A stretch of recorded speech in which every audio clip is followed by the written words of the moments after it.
রুই মাছ দিয়ে তোমরা অনেকেই অনেক রেসিপি খেয়েছো, বাট আজকের এই রেসিপিটা বাড়িতে একবার ট্রাই করে দেখো, খুব সুন্দর এবং খুব সুস্বাদু হয়ে থাকে।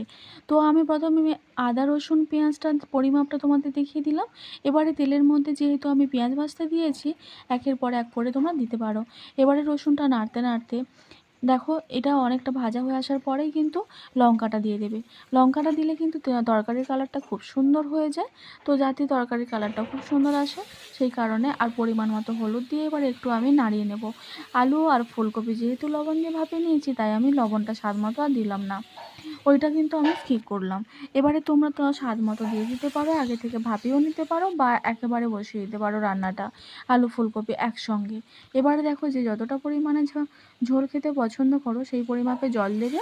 আমি মাছ যেহেতু আগে থেকে ভেজে রেখে দিয়েছি, ভাজা মাছগুলো তোমাদের দেখিয়ে দিলাম। যখনই জল ফুটে আসবে ঝোলটাতে তোমরা মাছগুলো দিয়ে নামিয়ে নেবে। এবারে দেখো